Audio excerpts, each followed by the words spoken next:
সৌম্য হঠাৎই রেগে চিৎকার করে বলে, আমার বোনের সাথে কিছু করলে আপনাকে ছাড়বো না আমি। আকাশ ভাবলেশহীন কণ্ঠে বলে, আমার বউয়ের সাথে আমি কি করব সেটা তোমার থেকে কেন শুনবো আমি? লজিকলেস কথা বাদ দাও। বোনের শ্বশুর বাড়িতে এসেছো, মিষ্টি মুখ করো।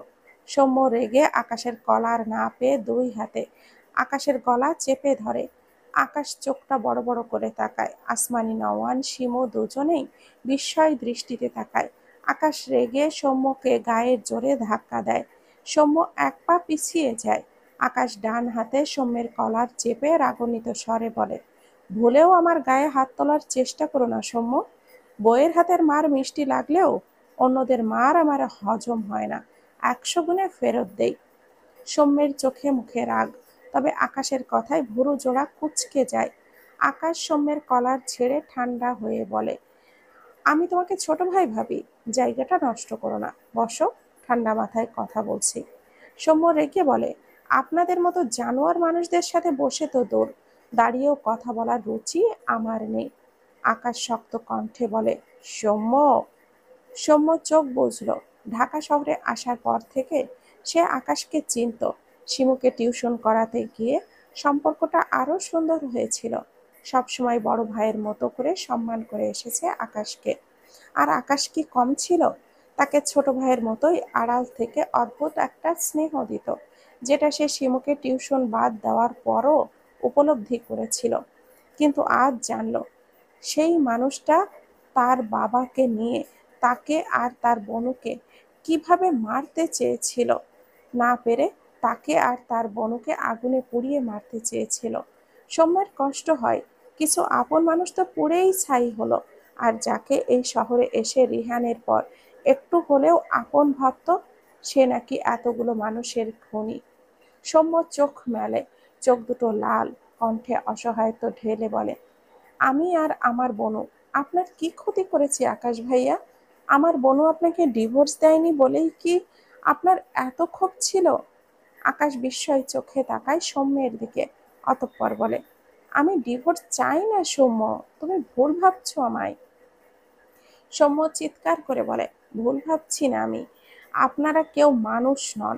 প্রথমে আমাকে আর বনুকে কত বাজেভাবে মারতে চাইলেন, আমার পেটে চাকু মারা, আমার বনুকে রে। আকাশ দুই হাতে কানটা চেপে চোখ বুজে চিৎকার করে বলল, চুপ করো। আকাশের কণ্ঠ কাঁপছে। সে যেদিন জেনেছিল তার সন্ধ্যা মালতীকে অন্য কেউ ছুঁয়েছে, সে তো সেই দিনই অর্ধেক মরে গিয়েছিল। আর যখন জেনেছিল তার সন্ধ্যা মালতী পুড়ে গিয়েছে, তখন সে পুরোটাই মরে গিয়েছিল। সে কাকে বোঝাবে এইসব? সৌম্য তাচ্ছিল হাসল। এরপর আবারও আগের ন্যায় শক্ত কণ্ঠে বলে, আপনারা কতগুলো মানুষকে পুড়িয়ে মেরেছেন, একবারও হিসেব করেছিলেন? আমার বাবা মা নেই, আপনি জানতেন না আকাশ ভাইয়া? সেই জায়গায় একটা মামা ছিল, মামি ছিল, আমার দুটো বোনও ছিল, দুটো ভাই ছিল, সবাই কয়লা হয়ে গিয়েছে। আমি আর বোনও হাঁটতে না বেরোলে আমরাও তো কয়লা হয়ে যেতাম। তবুও আপনাদের মাঝে ন্যূনতম অনুতাপ বোধ নেই। উল্টো আমার বোনকে আবারও মারতে নিয়ে এসেছেন। লজ্জা করে না আপনাদের? কথাগুলো বলে সৌম্য থামে, চোখ বুজে নেয়। চোখের কোণে জলকণা জমেছে। সেই মানুষগুলোর কথা মনে পড়ে গেল যে কত সুন্দর একটি পরিবার ছিল তাদের। এক নিমেষেই সব ছাই হয়ে গেল। সৌম্য কি করে ভুলবে ওই মানুষগুলোকে? সে সাধনকে যে তার ভাই বলে মুখে ফেনা ফেনা তুলত, আর সেই বনুকে যে তার কলিজার বনুকে একটি নতুন জীবন দিয়েছিল, হাসতে শিখিয়েছিল। আকাশ, আসমানি, নওয়ান, শিব তিনজনে স্তব্ধ চোখে সৌম্যের দিকে তাকিয়ে আছে। সৌম্য চোখ মেলে আকাশের দিকে চেয়ে ভারী গলায় বলে, আপনি বলছেন আমাকে ছোট ভাই ভাবেন, সেই জায়গাটা যেন নষ্ট না করি, অথচ আপনি আমার বড় ভাইয়ের জায়গাটা তো অনেক আগেই নষ্ট করে দিয়েছেন। আপনি কিভাবে পারলেন এরকমটা করতে আকাশ ভাইয়া? আকাশ ঢোক গেল। আসমানি, নওয়ানের চোখ জোড়া ভরে ওঠে। শিমুর চোখের কোণেও পানি জমেছে। সেই আগুনের কথা কেউ তো ভোলেনি। কিন্তু সৌম্যের মুখে এই সব হারানো মানুষগুলোর কথা শুনে তারা নিজেদেরকে সামলাতে পারছে না। আকাশ মৃদু স্বরে বলে, এসবের কিছুই আমি জানতাম না।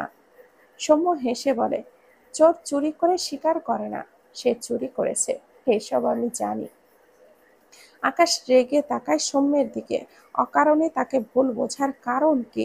সৌম্য নিজেকে সামলে শক্ত গলায় বলে, আমার বনুর ডিভোর্স পেপারটা আমি রেডি করব। আমার বনুকে ছেড়ে দিন। কোথায় ও? এরপর সৌম্য চেঁচিয়ে ডাকে, বনু, বনু। আকাশ মৃদু স্বরে বলে, আমি সন্ধ্যাকে ডিভোর্স দেব না, আর ছাড়বও না। তুমি এখান থেকে যাও সৌম্য। কথাটা শুনতেই সৌম্যর প্রচন্ড রেগে যায়। আবারও তার বোনকে তার থেকে কেড়ে নিতে চাই এই অমানুষগুলো।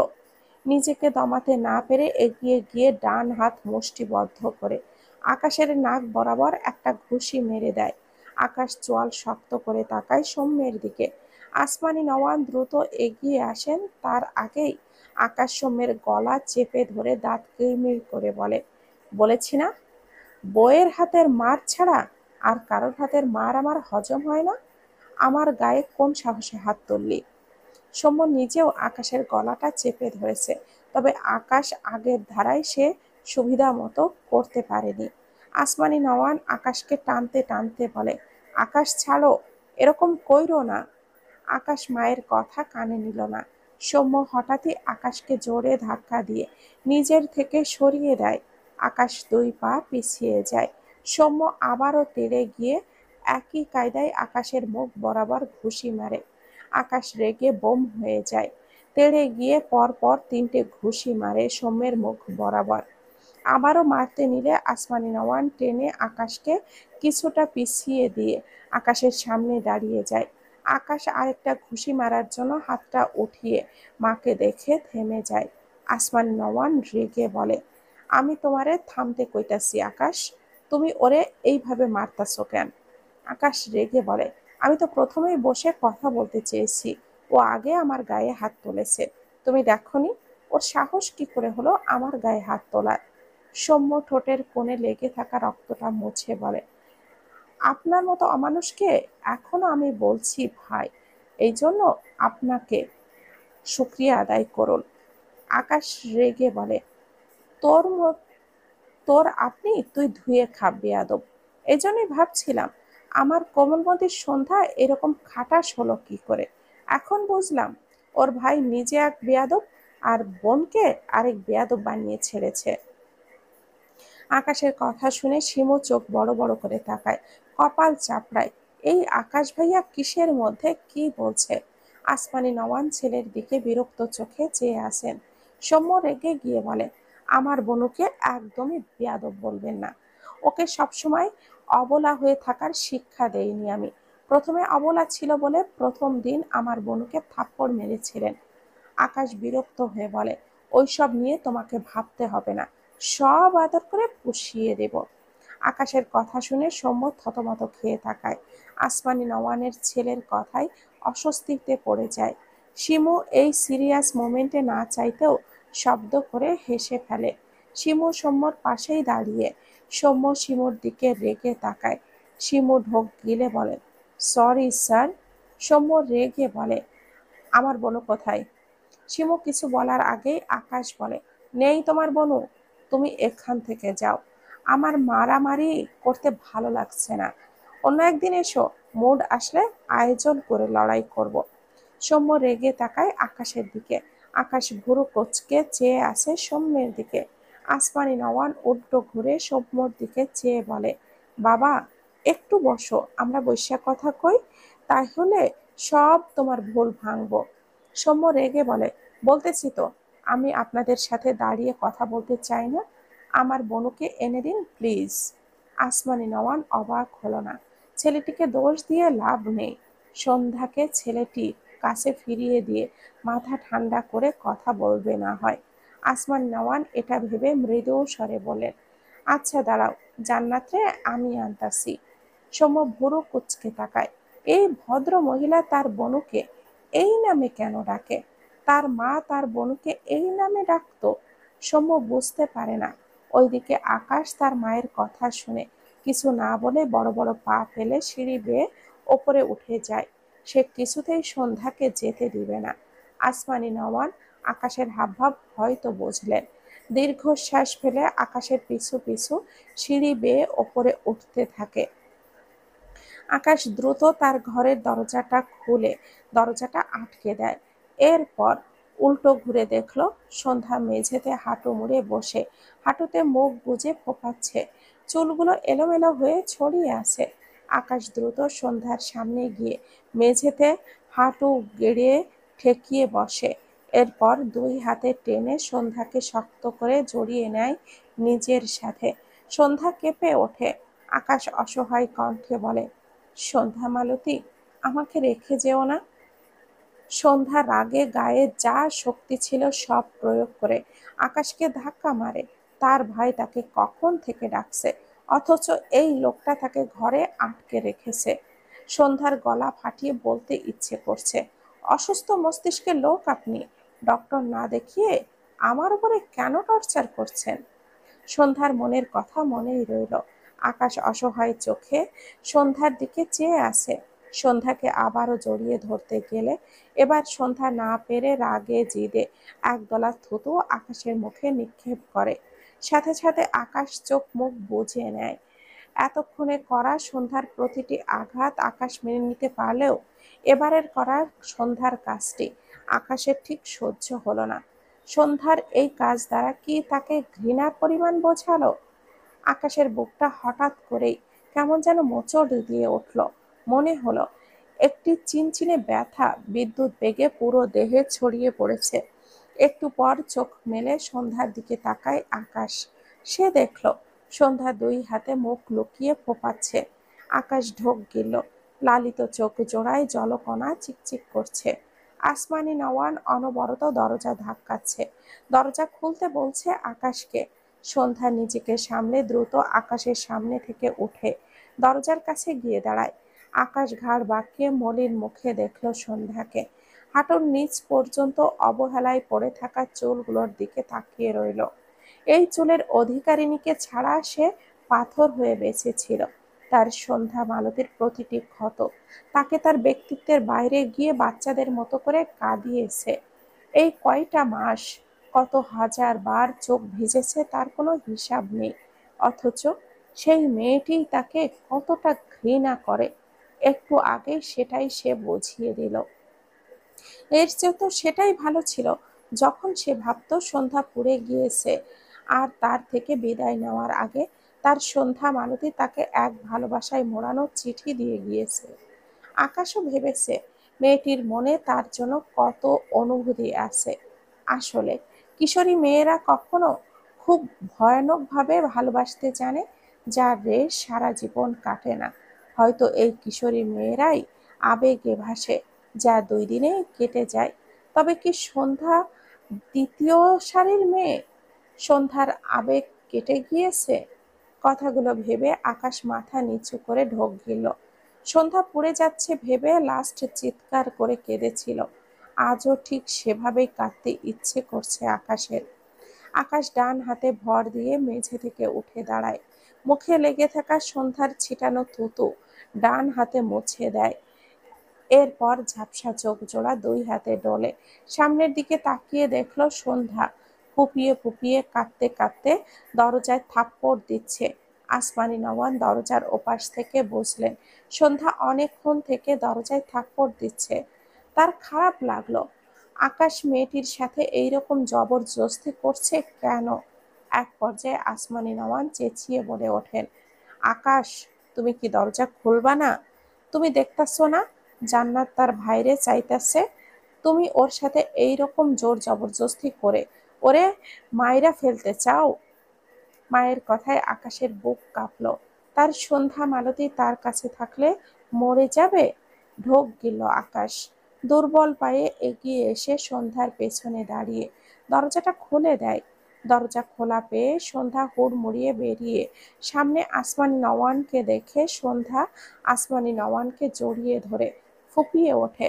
ভদ্র মহিলা খেয়াল করলেন সন্ধ্যার শরীর কাঁপছে। আকাশের দিকে চেয়ে রেগে বলে, আকাশ, কি করছো তুমি আমার জান্নাতের সাথে?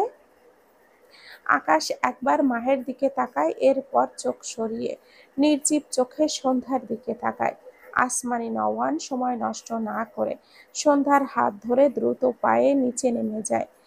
সন্ধ্যা সৌম্যকে দেখতে পেয়ে দৌড়ে গিয়ে ভাইয়ের বুকে ঝাঁপিয়ে পড়ে। সৌম্য দুই হাতে বনুকে জড়িয়ে নিয়েই স্বস্তির নিঃশ্বাস ফেলে, তার বনু ঠিক আছে ভেবে। সন্ধ্যার মাথায় হাত বুলিয়ে বলে, কাঁদিস না বনু, আমি আছি তো, এই যে আমি এসেছি। এরপর সন্ধ্যাকে ছাড়িয়ে নিয়ে সন্ধ্যার দিকে তাকালে দেখলো মেয়েটি কাঁদতে কাঁদতে চোখ মুখ ফুলিয়ে ফেলেছে। মাথায় হিজাব নেই, চুলের যাচ্ছে তাই অবস্থা, কলেজ ড্রেসের ওড়না এলোমেলো হয়ে আছে। সৌম্যের অসহায় লাগলো, সে সবসময় ভাই হিসাবে দায়িত্ব পালন করতে পারে না, তার বনুকে আগে ভাগে সব বিপদ থেকে বাঁচিয়ে নিতে পারে না। দুই হাতে সন্ধ্যার চোখের পানি মুছে দিয়ে ভারী গলায় বলে, সরি বনু, আমি আবারও তোকে আগলে নিতে পারলাম না। আসমানি নওয়ান শিমু অবাক হয়ে এদের দুই ভাই বোনকে দেখে। এইরকম ভাই বোনের সম্পর্ক দেখলে চোখ জড়িয়ে যায় যেন।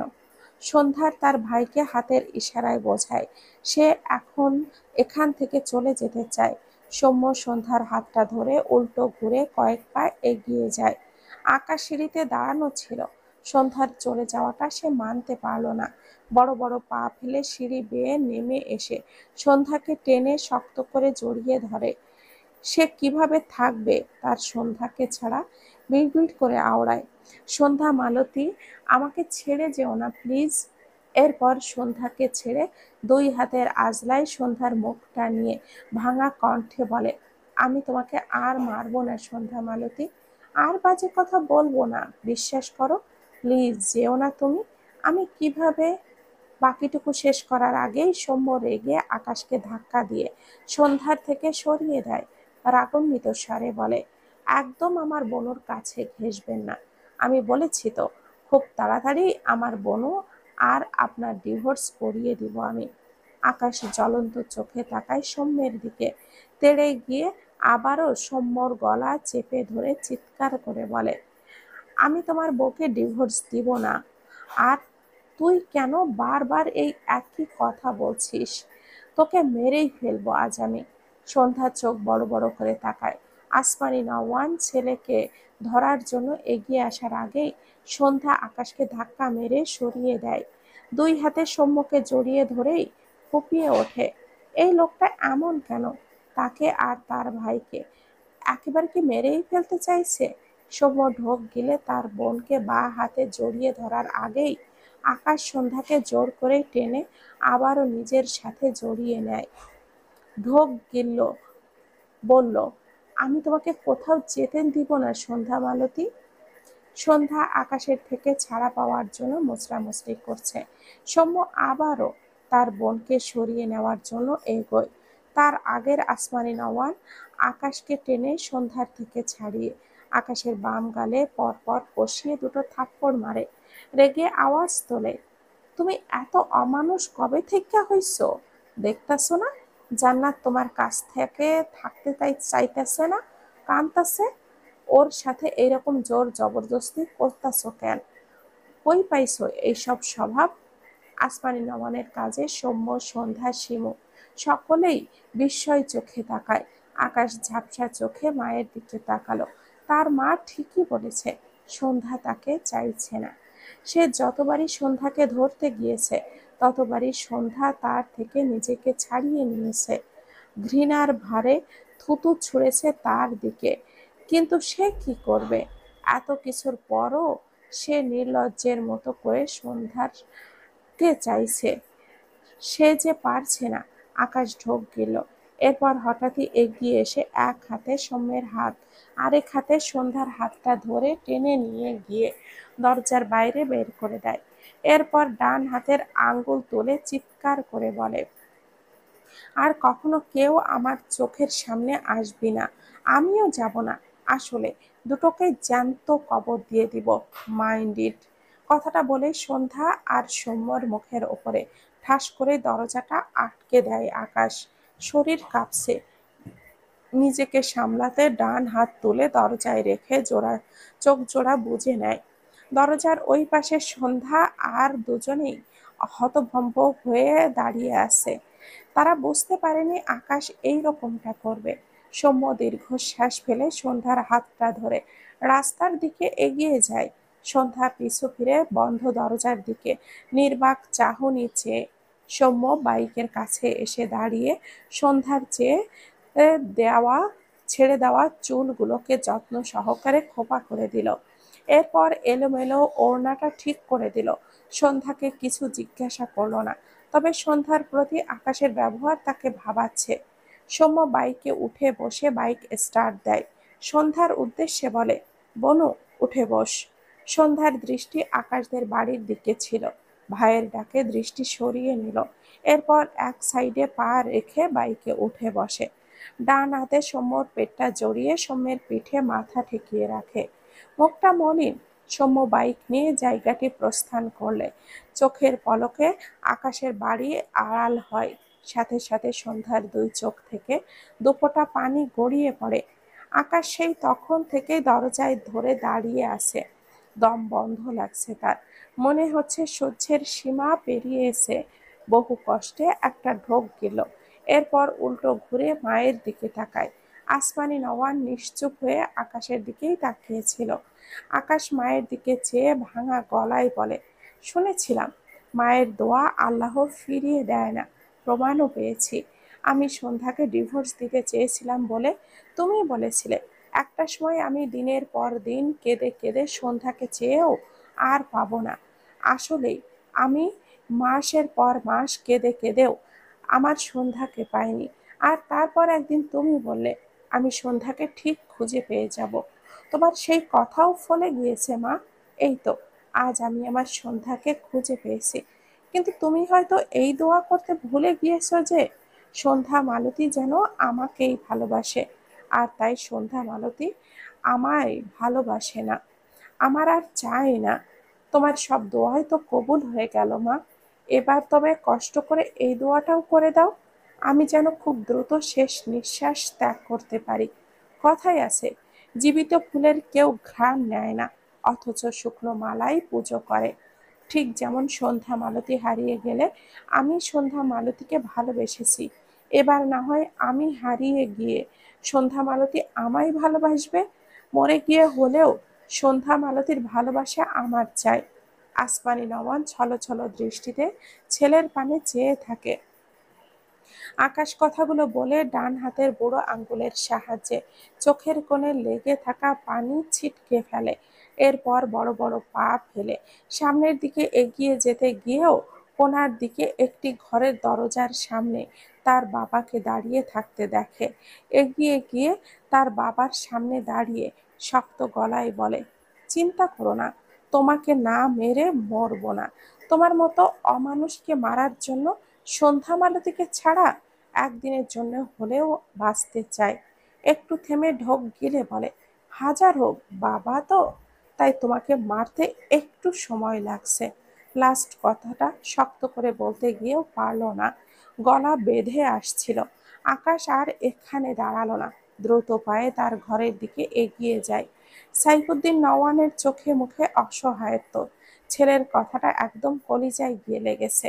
বুকটা ভার লাগলো খুব। মনির মুখে আকাশের দিকে চেয়ে রইল। আকাশ ডিভানের উপরে বসে আছে, মাথাটা নিচু তার, দুই হাত জমা করে কপালে ঠেকিয়ে রেখেছে। বারবার সন্ধ্যার থুতু নিক্ষেপ করার দৃশ্যটা চোখের সামনে ভাসছে। কিছুতেই ভুলতে পারছে না সন্ধ্যা তাকে এতটাই ঘৃণা করে। সে যে মানতে পারছে না। শ্বাস নিতে কষ্ট হচ্ছে আকাশের। তার সন্ধ্যা মালতী চোখের ঘৃণা দেখতে যেন সাহসী নয় সে। সৌম্যের মতো সন্ধ্যা মালতীও কি ভাবে সেই সন্ধ্যাদের সাথে প্রতিটি ঘটনার সাথে ও জড়িত? তার বাবা এইসবের পিছনে আছে, সে তো জানতো না। কিন্তু সে কিভাবে নিজেকে নির্দোষ প্রমাণ করবে যেখানে তার ঘরের শত্রুই বসে আছে? তাকে অবিশ্বাস করাটাই তো স্বাভাবিক। কথাগুলো ভেবে মুখটা মলিন হয় আকাশের। কোথায় যেন শুনেছিলাম, হয় নারীরা পুরুষেরদের গড়ে, নয়তো নারীদের ছোঁয়ায় পুরুষেরা ধ্বংসে পড়ে। কথাটা একদমই ভিত্তিহীন মনে হলেও আজ ভীষণ অর্থপূর্ণ লাগলো আকাশের কাছে। সে তো কখনো চায়নি কোনো নারী এসে তার জীবনটা গড়ে দিক। আর না চেয়েছে তো কোনো নারীর ছোঁয়ায় তার জীবন ধ্বংসে নামুক। কিন্তু সন্ধ্যা তার জীবনে এসেছিল, তারপর হারিয়েও গেল, আবার ফিরেও গেল, আবার ফিরেও এলো। আবার তবে তাকে ভুলেও গিয়ে আকাশের মেয়েদের সাথে জড়াতে না চাওয়ার কিছু কারণের মাঝে একটি কারণ ছিল তার ধারণা মেয়েরা ভালোবাসতে জানে না। সত্যি, সন্ধ্যা তাকে ভালোবাসলো না। ভালোবাসলে তো একটু হলেও বিশ্বাস করত। কিন্তু সন্ধ্যা তো আবেগে ভেসে তাকে তার কিছু অনুভূতি জানিয়েছিল। সময়ের সাথে সেই সব আবেগ উড়েও গিয়েছে। আকাশ সেই সব কারণে মেয়েদের সাথে জড়ানোর ব্যাপারে কখনো বিন্দুমাত্র ইন্টারেস্ট দেখায়নি। সেই সবের মাঝে একটি কারণ তার সাথে ফলে গেল। আসমানি নওয়ান ছেলের সামনে এসে দাঁড়িয়েছে বেশ কিছুক্ষণ আগে। আকাশ যেই যে নিচু মাথা করেছে, স্ট্যাচু হয়ে বসে আছে, একটুও নড়চড় নেই। আসমানি নওয়ান হাতে বরফ, থাপ্পড় দুটো খুব জোরে দিয়েছিল। আকাশের ফর্সা গালে হাতের ছাপ পড়েছে। আসমানি নওয়ান নিচে তাকাতেই খেয়াল করেছে এটা। আর ছেলের কষ্টে তার বুকটা ভারী হয়ে আসছে। মৃদু স্বরে ডাকে, আব্বা। মায়ের কণ্ঠে আকাশ মাথা উঁচু করে তাকায়। আকাশের লাল চোখ জোড়া আসমানি নওয়ানের চোখে পড়ে। তিনি মৃদু স্বরে বলেন, তুমি তো জানো আব্বা, জান্নাতের সাথে কত কিছু ঘটেছে। এরপরও ওর সাথে এইরকম ব্যবহার করলে ওর মানসিক অবস্থা খারাপ হইয়া যাইব।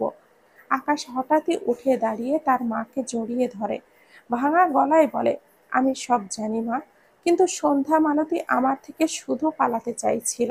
তুমি জানো, ও অন্য একটা ছেলের হাত ধরে হাঁটছিল মা। এইসব দেখে আমার মাথা ঠিক ছিল না। ও আমায় ভুলে গিয়েছে মা। সন্ধ্যা মালতী আমাকে বলে গিয়েছে আমি যেন কোনো এক সন্ধ্যায় ওকে মনে করি। কিন্তু সন্ধ্যা মালতী আমাকে মনে রাখতে বলে, ও নিজেই তো আমাকে ভুলে গিয়েছে মা। আকাশের কণ্ঠ রোদ হয়ে আসে। আসমানি নওয়ানের চোখ জোড়া ভিজে যায়। তার ছেলে কয়টা মাস হলো কত কষ্ট পাচ্ছে তা সে জানে। কি বলবেন তিনি? কিন্তু সন্ধ্যাকেই বা কি বলবেন? মনের ওপরে কি কারোর জোর চলে? আসমানি নওয়ান আকাশের পিঠে হাত বুলিয়ে বলেন, আব্বা, তুমি নিজেকে একটু শক্ত করো, আমি জান্নাতরে বোঝামো। আকাশ তার মাকে ছেড়ে ঝাপসা চোখ জোড়া মুছে নেয়। আবারও ডিভানে বসে চোখ জোড়া মুছে বলে, তুমি যাও মা, আমার ভালো লাগছে না। আসমানি নওয়ান ছেলের পানে চেয়ে রইল। ছেলেকে কি বলে সান্ত্বনা দিবেন তার কাছে যে শব্দই নেই। দীর্ঘশ্বাস ফেলে আকাশের গালে বরফ লাগালে আকাশ ছ্যাৎ করে উঠে বলে, কি করছো? বরফ লাগিয়ে দিচ্ছি, গাল লাল হয়ে আছে। আকাশ মায়ের হাতটা সরিয়ে দিয়ে আবারও চোখ বুজে নেয়। বা হাত কপালের উপরে রেখে বিষণ্ণ কণ্ঠে বলে, আমার উপরে ব্যথা লাগেনি মা, পারলে ভেতরের ব্যথাটা সারানোর মলম আমার সন্ধ্যা মালতীকে এনে দাও। আসমানি নওয়ান অসহায় চোখে চেয়ে রইল ছেলের পানে। অনেকক্ষণ থেকে টেবিলের ওপরে আকাশের ফোনটা বাজছে। আকাশ বিরক্ত হয়। এগিয়ে গিয়ে টেবিলের ওপর থেকে ফোনটা নিয়ে রিসিভ করে কানে ধরে। ওপাশ থেকে নিয়াজ বিচলিত কণ্ঠে বলে, আকাশ, খুবই ইম্পর্টেন্ট কথা বলতে কল করেছি, গুড নিউজ বলতে পারো। আকাশ ভুরু কুঁচকে বলে, কি? নিয়াজ দ্রুত করে বলে, তোমার বউ সন্ধ্যা আর ওর ভাই কি যেন নাম, ও, ওরা দুজন বেঁচে আছে, ভাবো একবার। আকাশ বিরক্তির কণ্ঠে বলে, তোমার কি খেয়ে দেয়ে আর কাজ নেই? ডাক্তার হয়ে এত ফালতু টাইম কোথায় পাও? পেশেন্টদেরকে বসিয়ে রেখে ফালতু কাজে বিজি থাকো। এজন্যই তোমার হসপিটালের পেশেন্টরা সুস্থ হয় না সহজে। আকাশের কথা শুনে নিয়াজ চোখ মুখ কুঁচকে নেয়। মানে, এই আকাশের ভালো করতে গিয়ে এখন তাকেই কথা শোনাচ্ছে। ভাবলো এই বইয়ের শোকে আধা পাগল হয়ে আছে, খবরটা দিলে খুশি হবে, উল্টো তাকেই কথা শোনাচ্ছে। তার ভালো মানুষ হওয়া ভুল হয়েছে। আকাশের মার খেয়েও আবারও তারই উপকার করতে যায়। নিয়াজ রেগে বলে, আমি তোমার উপর উপকার করছিলাম। আকাশ রেগে বলে, আমি বলেছি তোমাকে আমার উপকার করতে? নিয়াজ বিরক্ত হলো। সত্যি, সে রোগীকে ওয়েটিংয়ে রেখে একে সংবাদ দিতে এলো। কিন্তু ব্যবহার দেখে নিয়াজ নিজেকে দুটো থাপ্পড় দিতে ইচ্ছে করলো।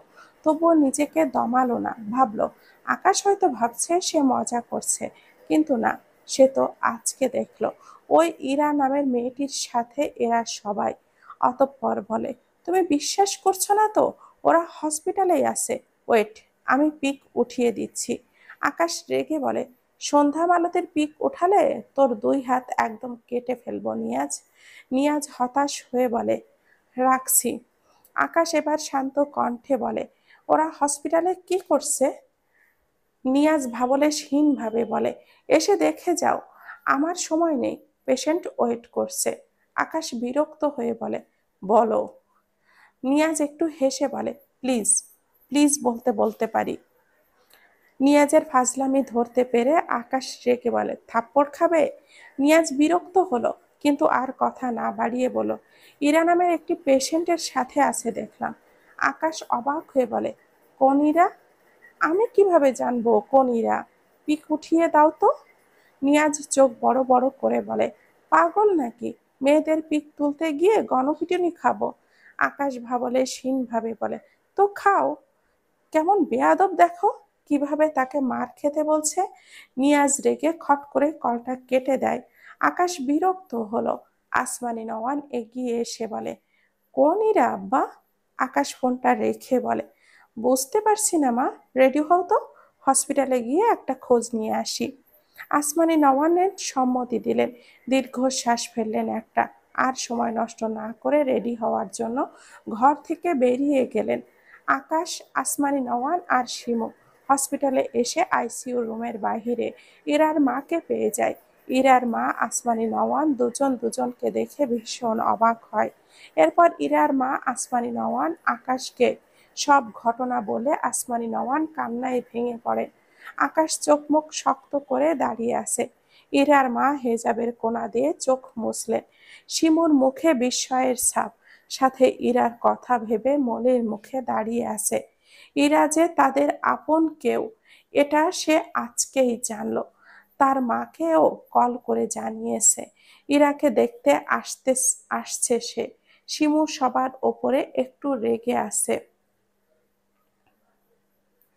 তাকে কেউ কিচ্ছু জানায়নি এই জন্য। আসমানি নওয়ান নাক টেনে আফসোসের সুরে বলে, তুমি ইরা মায়ের একটা খবর দিলে না ভাবি?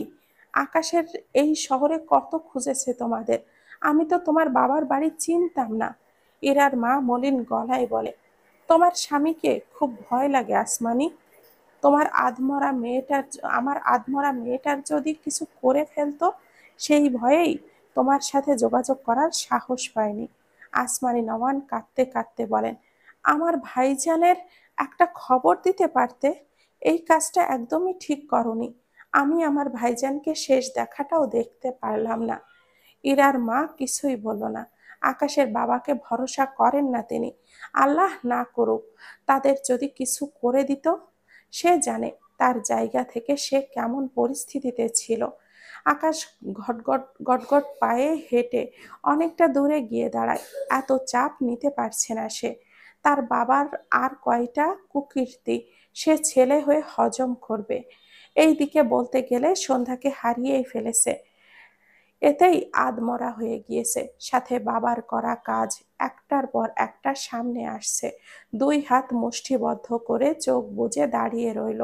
কাঁপা কাঁপা কণ্ঠে বিড়বিড় করলো, আল্লাহ সহ্য শক্তি দাও। ইরার মা শিমুকে নিয়ে একটুখানি ক্যান্টিনে গিয়েছে। আসমানি নওয়ান নিজেকে সামনে আইসিইউর রুমের পাশে প্রবেশ করতে গেলে তখনই রুম থেকে সৌম্য বেরিয়ে আসে। আসমানি নওয়ান অবাক হয়ে বলে, তুমি এইখানে? সৌম্য নিজেও অবাক হয় আসমানি নওয়ানকে এখানে দেখে।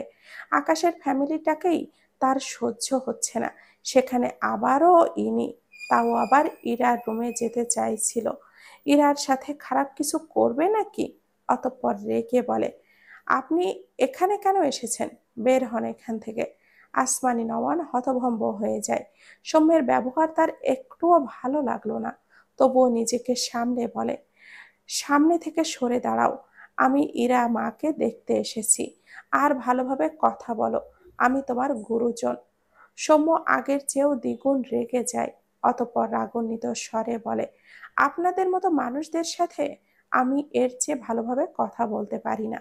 আমি কখনোই আপনাকে ইরার রুমে ঢুকতে দেব না। আপনারা আসলেই মানুষ তো, আর কত মানুষের ক্ষতি করবেন? আসমানি নওয়ানের এবার সহ্য করতে না পেরে সৌম্যের গালে কষিয়ে একটা থাপ্পড় মেরে দেয়। তখনই সেখানে আকাশ, ইরার মা আর শিমু এসে দাঁড়ায়। সৌম্যের বলা লাস্ট কথাটা আর আসমানি নওয়ানের সৌম্যকে থাপ্পড় মারা দেখে সকলেই হতভম্ব হয়ে যায়। আসমানি নওয়ান সৌম্যের উদ্দেশ্যে রাগান্বিত স্বরে বলে, তুমি ভীষণই বেয়াদব একটা ছেলে। জ্যোৎস্নার ছেলে এইরকম কি করে হতে পারে? আমি তো ভাবতেই পারছি না। ভুলেও আমার সামনে বেয়াদবি করবে না। আমি আমার সন্তানদের যতটা ভালোবাসতে জানি, ততটা শাসনও করতে জানি। তোমাকে আদব শেখাতে আমার 2 দিনও সময় লাগবে না। কথাগুলো আসমানি নওয়ান শক্ত করে বললেও তার চোখের কোণে পানি লেগে আসে। আকাশ এগিয়ে এসে তার মাকে সরিয়ে দিয়ে সৌম্যের কলার ধরে সাইডের দিকে নিয়ে গিয়ে দাঁতে দাঁত চেপে বলে, তুই ইরা রুমে ঢুকতে না দেওয়ার কে রে? আমি আমার মামাতো বোনের রুমে যাব, আর মা তার ভাতিজির রুমে যাবে। তুই বাধা দেওয়ার কে রে? সৌম্য বিষয় দৃষ্টিতে তাকিয়ে আছে। মামাতো বোন? ইরা তো তারও মামাতো বোন।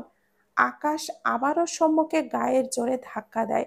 সৌম্য পড়তে পড়তে বেঁচে যায়, কিন্তু কোনো প্রতিক্রিয়া দেখায় না। তার চোখে মুখে বিস্ময়।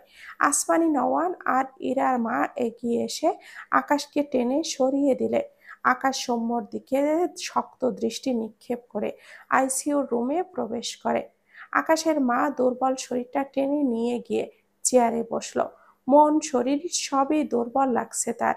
ইরার মা এগিয়ে এসে অবাক হয়ে বলে, তুমি তো এমন ছেলে নও সৌম্য।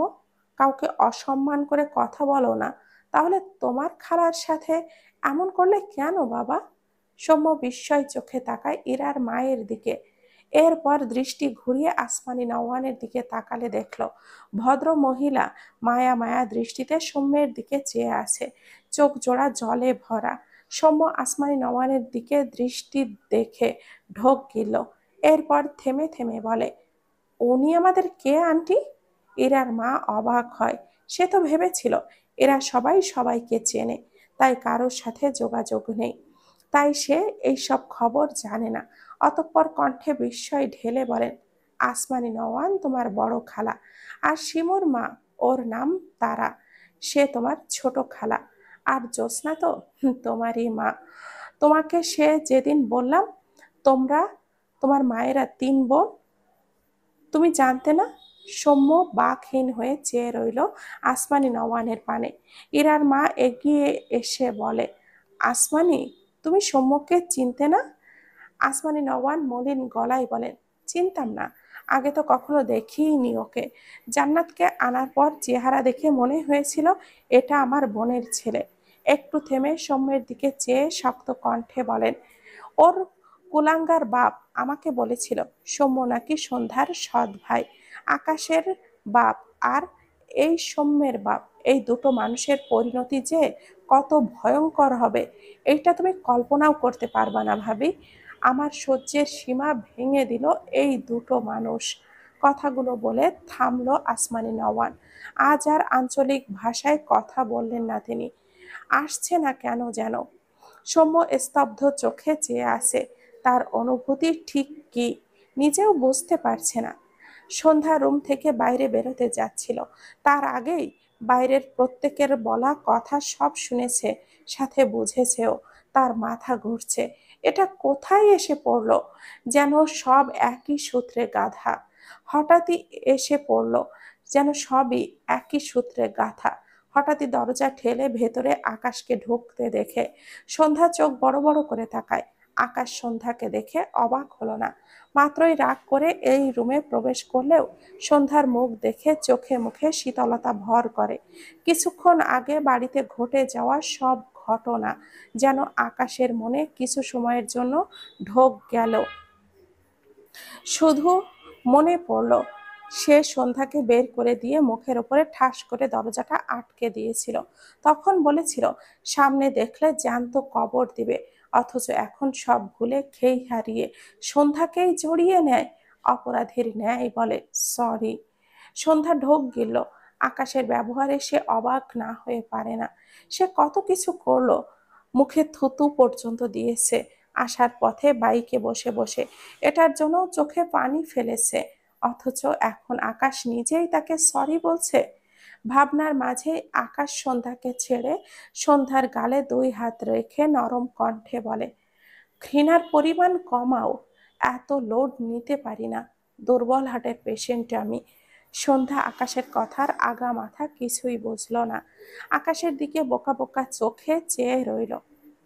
সবাইকে অনেক অনেক ধন্যবাদ। গল্পটির নাম হচ্ছে অন্তর্দহন। লিখেছেন ডিআরএম সোহাগ। পেজের নাম ডিআরএম সোহাগানি। সবাই ভালো থাকবেন, সুস্থ থাকবেন। আল্লাহ হাফেজ। আসসালামু আলাইকুম